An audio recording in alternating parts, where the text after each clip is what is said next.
Hi, my name's Austin and I'm starting a channel that's called Hardware Elitist. Been building computers for the past few years. Wanted to do something new and try and do a few unboxings, especially because I'm starting to build a new computer and figured that it's a nice thing to do. Good way to burn some time. But anyway, so today I was lucky enough to get my hands on an Asus OC Edition Strix 1080. And if you've looked anywhere online, it's a remarkably hard card to find right now. When I got it from Newegg, I think they sold out in about 48 seconds from the time they opened. And it was an unannounced launch. They didn't say they were going to start selling them. All of a sudden it just happened. And anyway, I was lucky enough to get one. And so I wanted to do an unboxing, kind of show you guys what to expect if you order one, what they come with, just standard unboxing stuff. So we'll go ahead and get started on that. It's a box much like all the others that Asus offers with whatever card you buy. The Strix does come with the new Aura lighting, and from what I've seen, it's a really cool feature. It looks really cool. I haven't got a chance to play with it too much yet, so we'll go ahead and get this unboxing done and I'll get more time to do that. So if I can find out where the sticky tabs are.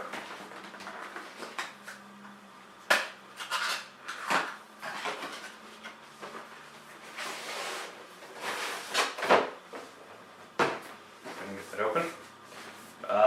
Same kind of nice box that, again, you get with almost every single Asus card, at least all the ones I've ordered. You get a nice Strix logo across the front, very aesthetically pleasing, a little different from what I'm used to. When you open the box, it's the same. You get a lighter box, a smaller one that includes your manual, any accessories, so we'll go ahead and go through that first.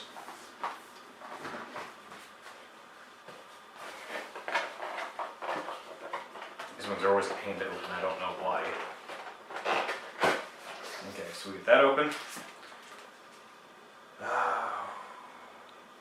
You do get a game code if you order this. I think it was special promotion, so that'll be interesting. It's a World of Warships code, if any of you are into that. You get the same power adapter that you normally expect. You can take two 6-pins and go to an 8-pin. Get the extra 2 pins of power. Same speed setup that I've seen with every Asus card. Your Strix drivers, important if you don't have an internet connection, so you can get those installed. Well, the other thing are some really cool Republic of Gamers PCIe slot covers. Not sure what that's about, but appreciate it anyway. I'll have to mess with those more and see what that's about. So, setting that aside over here, and all the goodies that were in it.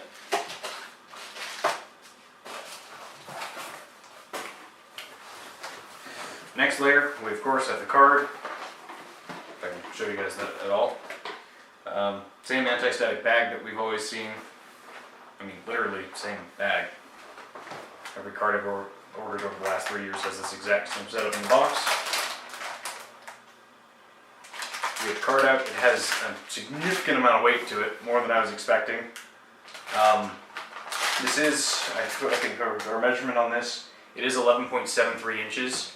So if you're like me and you got one of the new Enthoo ATX cases, the Evolve ATX, you can still use your hard drive sleds, because I think they have a clearance of 11.8 when sleds are in use, and even my NZXT case, I have an NZXT 530 as well, and that case would also have enough room to have this card. But anyway, so the nerve wracking part, taking the bag out of taking the card out of the anti-static bag.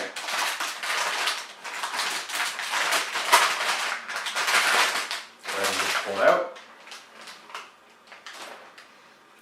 They have switched to a triple blower design. Get a little higher. They have switched to a triple blower design. If you had a Strix from the 980 Ti versions, I believe that also had a triple blower. The last Asus card I had, I believe, was I haven't had an Asus card since an R9 280X, so the last Asus card I had the direct cooler with a 2-blower design, so this is new to me. They're interesting fans, not the kind I've ever really seen before. But I mean, it's very aesthetically pleasing up front, and the overlighting, you'll see here you have slots here, here, here, and also on the bottom where the RGB lighting will take effect. And so if you're one of the lucky people that's got one of the adapters or a case that'll feature your card sitting vertically, you'll really get to appreciate that feature.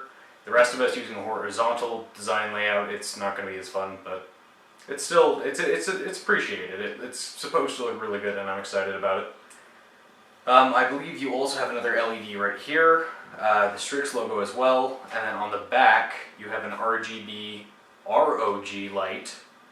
But from what I've read, there are a couple of complaints that it doesn't match very well when you're doing color matching between the RGBs on the front and the RGBs on the back, so be aware of that. You have a very nice backplate on the back. It's textured, it looks really good. We'll go ahead and get the plastic off so you can see it better. They're very pleasing to look at, very aesthetically pleasing. It reminds me of the MSI backplate that I had on my 980 Ti, and I'm excited for it. It looks good. You've got slots here for cooling because you've got some chips on the back. You have a lot of piping going through the center of the card. A lot of fins, should cool pretty well. But from what I have been reading, there are a lot of complaints that this card runs hot. We're talking temperatures above 80 degrees Celsius, just running in the gaming performance mode. And it is highly advised that if you have this card, that you go into your settings immediately and change the fan curve, because the one they have set up doesn't work very well. Or at least that's what I'm being told. For your ports, you're going to have 2 HDMI ports, 2 display ports, I think. Yep, 2 display ports and 1 DVI-D. If you're still using DVI-D, I don't know why you would switch to DisplayPort if you can. You'll also notice that this card does not come with an SLI bridge, which has been featured with nearly every card I've ever gotten.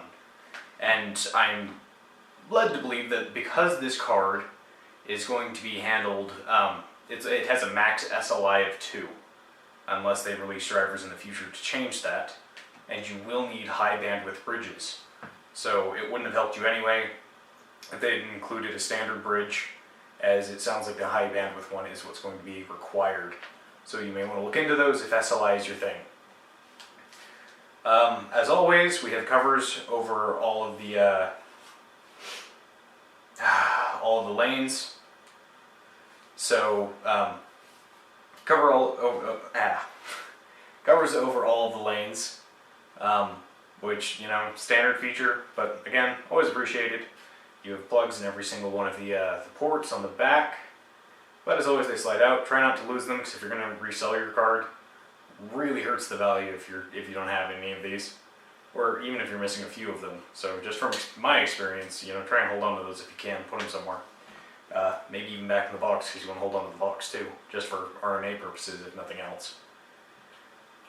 Anyway, so that's about all I can cover on the aesthetics of the card. I mean, we have ROG logos in the middle of every fan, except for the middle one, which has an Asus logo, but most of the times they're going to be spinning, so you won't see them. And that should cover just about everything. If I go over here, it does have a core clock of 1759 megahertz. It has a gaming mode, I think we're 1898 megahertz, and then the OC mode, or the overclock gaming mode, is 1936 megahertz, almost 2 gigahertz of processing power. And from what I've heard, that's the mode we're having problems with, is it runs really hot when it's set to that. But also, I mean, that is the most impressive clock speed I've seen out of the box on any card in the 1080 lineup. So, super impressive. It does limit overclocking headroom. Your headroom is going to be about 100 megahertz or less from what I'm saying. And that's because the factory overclock is so high that there's just no reason to take it any higher. So keep that in mind if you're in super into overclocking. This card may not be for you. Anyway, that wraps up our coverage of this, and keep tuned because we're doing a full build with it, and you'll want to catch it.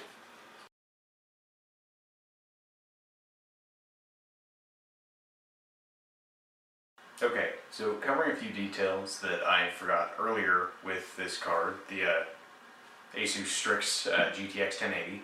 I'd forgotten to mention that it has a custom manufactured PCB board from Asus, and it's their flux-free, 100% automated technology, not the handmade ones. So, if you had any access to the PCB, you'd see that there's nothing sharp on the back. It's completely flat and smooth.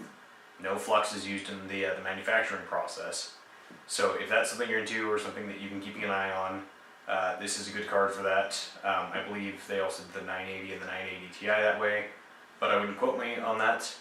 Another thing that I'd forgotten to mention with this is that we do have 8-pin plus 6-pin power, and that's important because on the Founders Edition card, which I wish we'd just keep calling them reference cards, I don't know why we're changing that. Anyway, on the Founders Edition card, it's 8-pin only, and that limits your overclocking, I think, to 1875 megahertz, because there isn't enough additional power to overclock the card any further. So Asus did go ahead with 8-pin and 6-pin, and I think it's their 8+2 power phasing. And I believe that was everything that I'd missed. If not, you can leave something in the comments. If you like this review or you want to see anything different happen with these reviews, as we're just starting, or I'm just starting, again, please feel free to say anything in the comments. Make sure to subscribe if you're interested in seeing us build with this. We've got a lot of interesting parts that I'm going to put in this build, and I'm really excited to do it. I'm really excited to show you guys, and to get some feedback and just, see what's going to be next. So again, if anybody has any questions, you can feel free to contact me. I'm going to be learning a lot more about this card as I use it, and definitely once I get it all plugged in and get my testing done, I do want to do a benchmarking on this, and see if it is true whether or not there are problems with the overclocking headroom on this card, being the insane factory overclock and the overclocking mode that Asus has provided. On that note, this card does include Asus's overclocking software, which I've always kind of been a fan of. Some people don't like it as much, but I prefer it over my MSI software that I'm using now, Afterburner I think it is. So I'm excited to get back to Asus's software and see how it's changed. And if it's changed for the better at all, so that'll be exciting. And I think that's it. So again, keep watching. Hopefully I won't have to do these "by the way, here's everything I missed" sections too often, but it seems that for right now that's going to keep happening. So as I keep doing this, hopefully we get better with that, but if not, bear with me. So that's it.